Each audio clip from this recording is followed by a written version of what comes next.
por dentro das principais discussões que impactam seus investimentos e das análises de nossos especialistas sobre as movimentações do mercado financeiro. Falando nisso, nosso encontro é toda manhã, logo após a abertura do mercado. Entre nos canais oficiais do Itaú Personalité e envie suas dúvidas sobre recomendação de investimentos.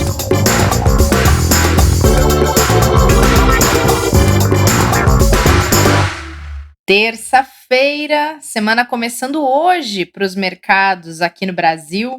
Bem-vindas e bem-vindos ao Investidor em Foco. E neste episódio, a gente tem aula com o professor Martim, aquela nossa série sobre os ditos populares do mercado e o que, de fato, essas frasezinhas que estão na boca de investidores e investidoras por aí têm a ver com os seus investimentos. Já já a gente fala disso. Antes, temos algumas coisas importantes para olhar aí pelo mercado afora, já que essa segunda-feira foi feriado só em São Paulo, mas o resto dos mercados continuaram operando normalmente.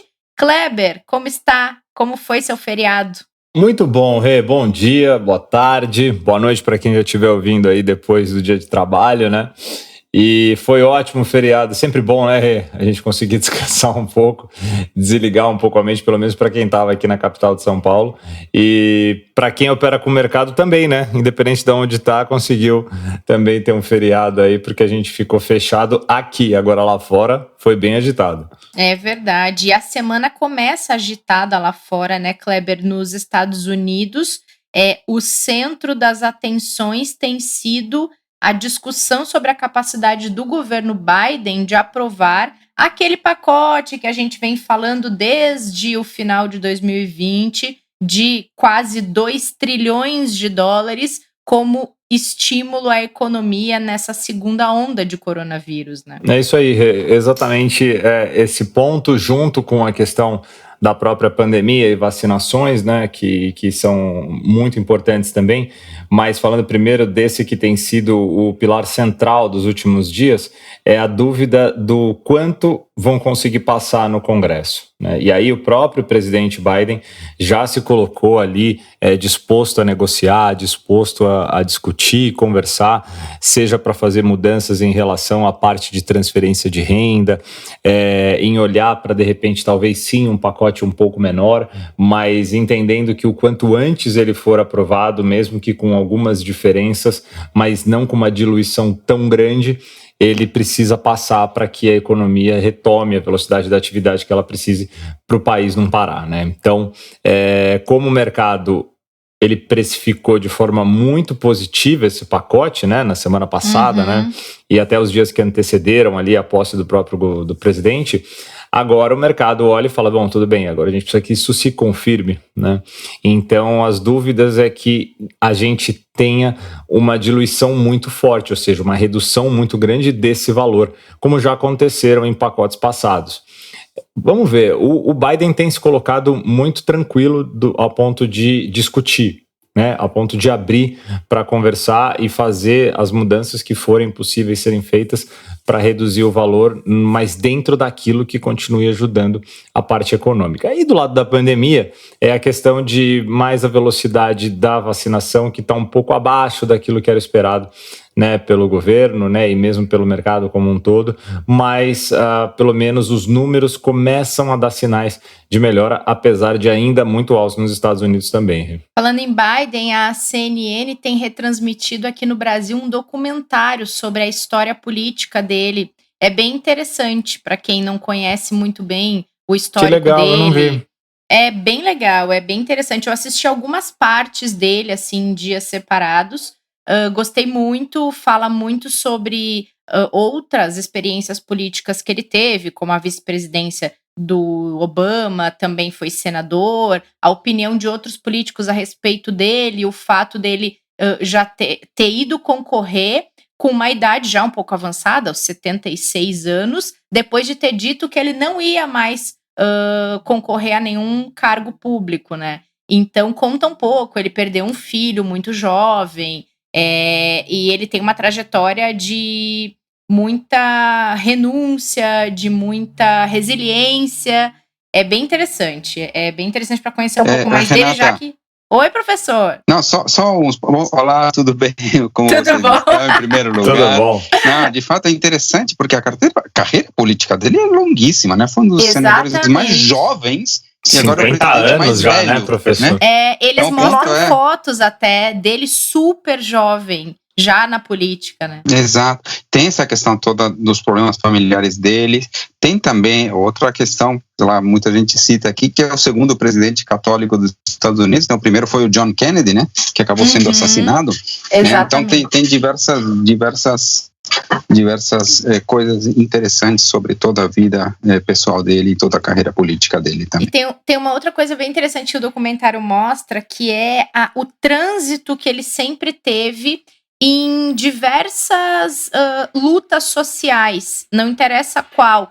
E isso é interessante porque refletiu um pouco na formação de governo dele, né? Outro dia eu estava lendo que a formação de governo dele é considerada a mais diversa da história dos presidentes norte-americanos. É realmente interessante mesmo. É uma história interessante que traz, né, uma expectativa positiva, né, de um governo bem diferente, né, professor? Agora, o brasileiro não está muito feliz com ele, né? O brasileiro que queria viajar para os Estados Unidos, porque ele vetou de novo a entrada de visitantes no Brasil. Sim. Ontem, né? Ele assinou uma ordem executiva que estabelece a restrição, né? Reestabelece, na verdade, né? A restrição de entrada no país de passageiros do Brasil, uma medida que tinha sido retirada, né, por Donald Trump dias antes, né, dele sair do cargo, mas agora o Biden recolocou exatamente pelo risco, pelos acontecimentos, pelo número de propagação que a gente tem aqui no país e por eles já estarem também num momento agora de recuperação. Assim como outros países, o Brasil também foi afetado por essa medida do Biden, né? Então, por enquanto, o brasileiro que queria ir para os Estados Unidos vai ter que esperar um pouquinho. Vai sim. Bom, e o brasileiro que está por aqui...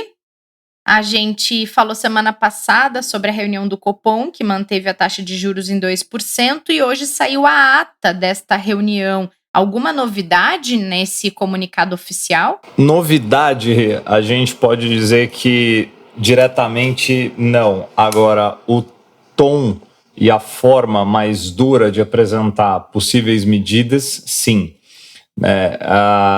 Quando a gente fala, né, que a gente já apresentou aqui, depois a gente pode até deixar o episódio onde a gente fala bastante sobre as expressões dovish e hawkish, né, explicando, né, o que elas significam, né, mas a gente pode dizer que na ata o comitê apresentou já uma posição um pouco mais hawkish, ou seja, eles já mostraram que o aperto monetário, ao aumento de juros, pode acontecer sim mais cedo do que se era esperado.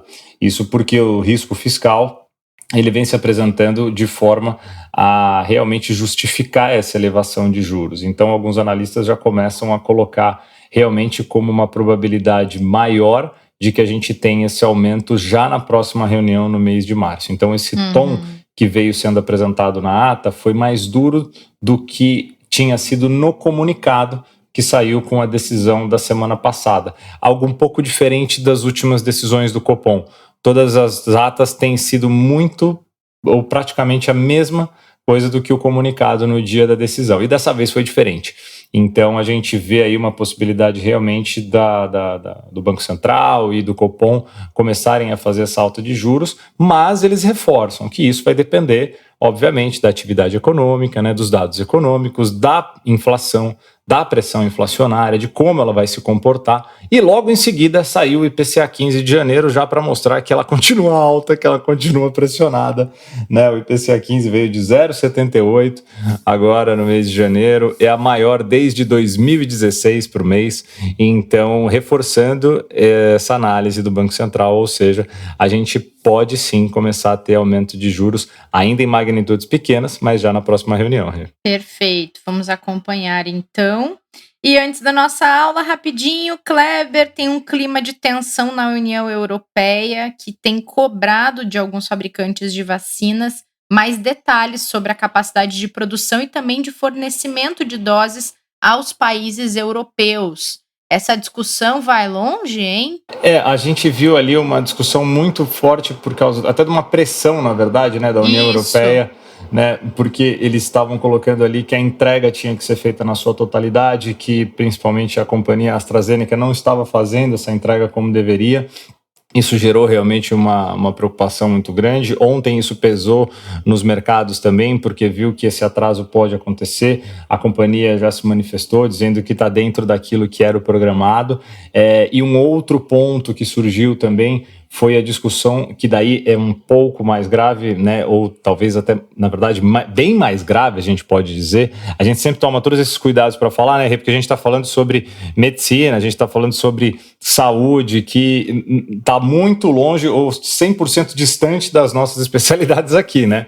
Então a gente está apenas replicando informação e como ela impacta nos mercados. Mas o que chegou é que talvez a eficácia da vacina não estivesse tendo o efeito esperado em pessoas acima de 65 anos, em alguns países na Europa. Então, isso também acabou trazendo mais preocupações. A própria farmacêutica já mostrou que não, os números estavam corretos, mediante todos os testes que foram feitos, comprovou através das pesquisas, das pesquisas que foram feitas prévia e que continuam sendo feitas.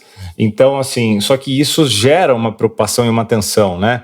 É algo que tem sido muito discutido, muito falado, e naturalmente o que isso traz direto para o investidor? A preocupação de paralisação de imunizações, redução de tempo para poder vacinar as pessoas, e aí com isso a economia demorar para recuperar e demorar para voltar na velocidade que deveria, né? Então isso fez com que a Europa se preocupasse bastante ontem, mas parece, segundo últimas informações, lembrando que isso aconteceu principalmente ontem, a gente já deve ter ali um acerto entre todas as partes para que tanto farmacêutica quanto a União Europeia se acertem e a gente volte ao fluxo normal que a gente já era esperado para acontecer, tá? Beleza, e aqui o fluxo normal do podcast de hoje é a nossa aula com o professor.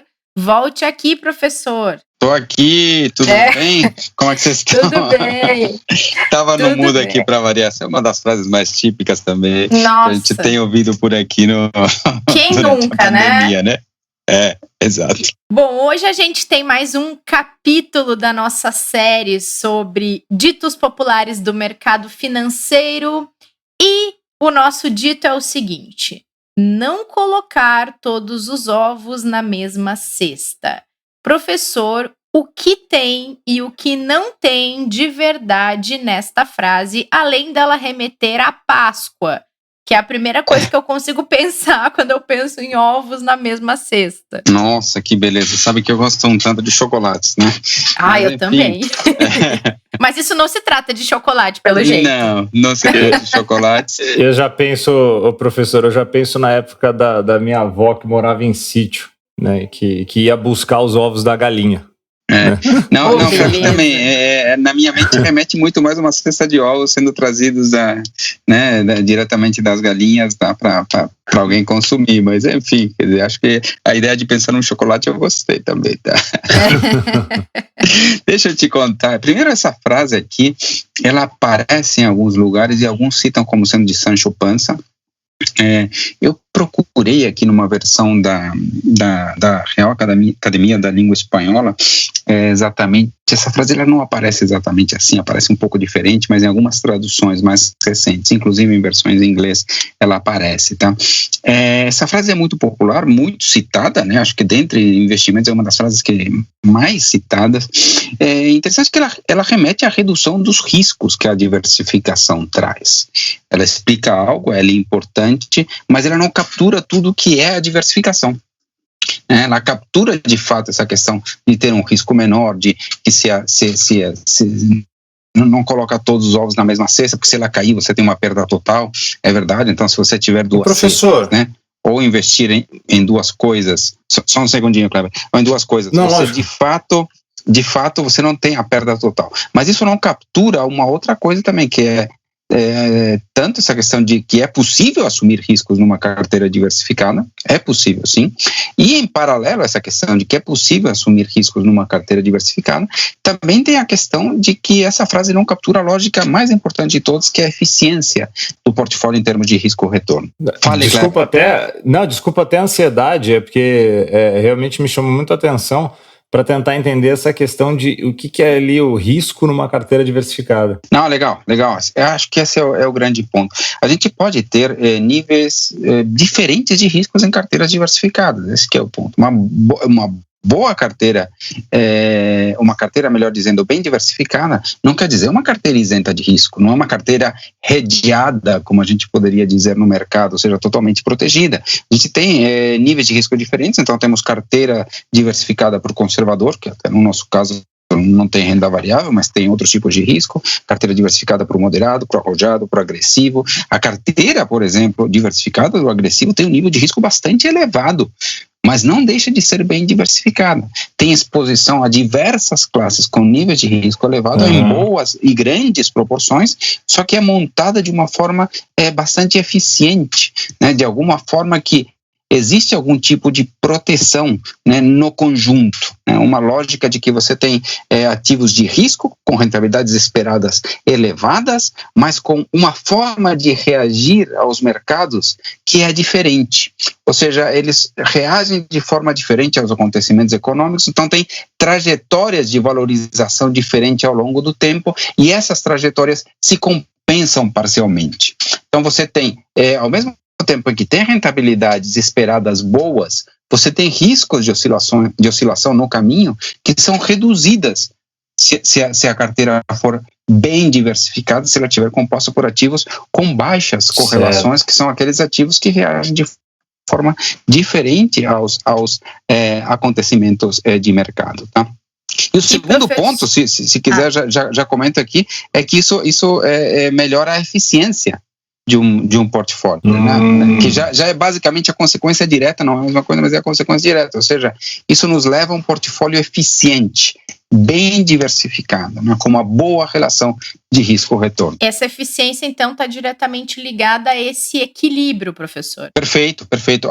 Basicamente chegar em boas rentabilidades com riscos controlados, com riscos baixos. Isso que quer dizer eficiente, né? Você pode chegar em rentabilidades boas tendo corrido riscos absurdos, né? Mas uma carteira bem diversificada, você chega em boas rentabilidades com riscos bem controlados. Essa que é a grande questão, né? Tem gente que diz, inclusive, né, uma frase que a gente até poderia estar tratando aqui, que a diversificação é o único almoço grátis, né? Tinha aquela frase de que não existe almoço grátis, né? Exato. Essa frase é bem interessante. E depois, no mundo dos investimentos, surge essa, né? Que a diversificação é o único almoço grátis. Por quê? Porque é possível obter rentabilidades maiores,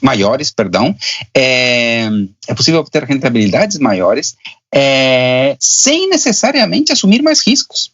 Às vezes eu tenho um crescimento de rentabilidade com a diversificação que é maior do que o aumento de risco, ou às vezes, inclusive, eu tenho simultaneamente melhoras de rentabilidade com reduções de risco. Então, vamos dizer assim, a rentabilidade seria o benefício, né? E o risco seria o custo do almoço, né? Então seria possível ter de alguma forma rentabilidades maiores sem assumir riscos, portanto seria possível ter um almoço grátis, né? Então eu acho que para mim é super importante entender essa lógica da diversificação. Para mim determina certamente o sucesso de uma pessoa como investidora no longo prazo. Entender que é importante correr aqueles riscos que fazem sentido é algo extremamente importante para o investidor. Professor, e durante principalmente esse período todo que a gente viveu, né, da crise do início ali do mês de fevereiro, principalmente março, né, e o ano de 2020 todo para cá, um profissional que tem usado uma frase bem interessante, né, que é, abre aspas, né, a diversificação é o jeito mais inteligente de assumir riscos, fecha aspas. Quem disse isso foi Martim Iglesias. As pessoas conhecem. Iglesias, Martim. Exatamente. Obrigado. Explica um pouquinho pra gente. Uma frase que saiu da minha cabeça, né? Então, mas ela é muito interessante porque traz exatamente essa lógica, né? Imagina que seja possível assumir riscos de duas formas, né? A primeira forma seria através de um ativo único, né? Uma ação, uma commodity, aí você assume um nível de risco elevado e tem uma rentabilidade esperada, né? E a segunda forma seria assumir através de uma carteira diversificada, combinando diversos ativos, etc. Você assume o mesmo nível de risco, podemos dizer que seria a volatilidade, nessas duas carteiras. Se a carteira está bem diversificada, o retorno esperado da carteira bem diversificada é superior a de qualquer ativo individual. Então, você está assumindo riscos de uma forma eficiente, de uma forma inteligente. Eu assumo aqueles riscos que valem a pena, eu assumo combinações que têm riscos, mas que, no fim das contas, esse risco é reduzido até onde é possível, e por isso é uma forma muito inteligente, e a forma mais inteligente de assumir os riscos. A frase vai nesse sentido, né? A frase tenta mostrar, né, digamos assim, essa dinâmica, essa lógica. E é incrível, Martim, que o que a gente tem percebido aqui nos episódios que a gente conversa também com gestores de produtos de investimento é que essa questão da diversificação para eles virou ali a principal estratégia para ter conseguido ultrapassar o ano de 2020 sem grandes prejuízos. Então, não é algo que a gente está falando que estamos orientando aqui, o Martim traz isso para orientar quem está investindo. Quem cuida dos seus investimentos também usa essa estratégia, né? Não, claro. Certamente é uma lógica que foi ganhando importância a partir dos anos 50, né? Quando Markowitz publica a sua teoria das carteiras, a teoria do portfólio, né, através de um paper chamado Portfolio Selection. Ele deixa claro que a diversificação é muito mais do que apenas reduzir riscos, como a frase de não colocar todos os ovos na mesma cesta acaba colocando, né? A lógica que a gente tem aqui é que a diversificação é promovida, um ganho de eficiência, alguma coisa que sempre vale a pena ser feita, uma coisa que de fato é bastante inteligente, né? A gente acaba correndo, então, apenas aqueles riscos que fazem sentido como um todo. Uhum. E assim, né, professor, muitos brasileiros, durante décadas, se permitiram deixar tudo numa mesma cesta, né? Talvez diversificavam bancos, talvez diversificavam um pouco em imóveis, mas deixavam tudo lá em juros, em CDB ou poupança, né? É isso, né? Isso. É que a gente pode considerar que era uma mesma cesta, né? E agora Exato. Não dá mais, né? Agora não dá mais, né? Mas agora a gente começa a ver uma migração para a Bolsa, começa a ver uma migração para ativos internacionais, que ajudam muito na diversificação eficiente de um portfólio. Então a gente vê as pessoas de fato procurando novas alternativas. Agora, para procurar essas novas alternativas, é preciso ter conhecimento e é preciso ter uma boa assessoria. Né? Uhum. Porque você não chega lá e começa a colocar aleatoriamente novos ativos na tua carteira. Você pode até fazer isso, mas de fato tem uma técnica aqui, né? Tem uma teoria de alocação. É igual se automedicar, né? É, mais ou menos isso, exatamente. Então, é quase igual, né? É parecido. Então, é necessário conhecimento ou assessoria, ou as duas coisas, para poder fazer uma diversificação que realmente faça sentido. A diferença do automedicar é que um ataca a saúde e o outro o bolso, né? Mas no final você vai ter um prejuízo. O outro ataca a saúde financeira. E o que atacar o bolso vai atacar a saúde, que você vai ter uma dor ali do final. É verdade. Vai ser legal. É verdade também. Boa. Muito bom, meninos. Muito bom, professor. Curiosa para a nossa frase da semana que vem. Nós vamos ter mais uma frase bem interessante, sim, semana que vem. E depois mais uma. Então vamos trabalhando nessa linha que é bem interessante, né? Combinadíssimo, então. Até a próxima aula, na próxima terça, professor. Até. Tchau, tchau. Obrigado, professor. Até semana que vem. Valeu, amanhã estamos de volta. Estamos de volta. E vocês que nos acompanharam, obrigada pela companhia no episódio de hoje. Nesta quarta-feira estaremos de volta por aqui. A gente se encontra nessa quarta e não esqueçam de seguir o Itaú Investimentos no Telegram para vocês ficarem por dentro de todo o nosso conteúdo sobre investimentos. Combinado? Até lá! Fique por dentro das principais discussões que impactam seus investimentos e das análises de nossos especialistas sobre as movimentações do mercado financeiro. Falando nisso, nosso encontro é toda manhã, logo após a abertura do mercado. Entre nos canais oficiais do Itaú Personalité e envie suas dúvidas sobre recomendação de investimentos.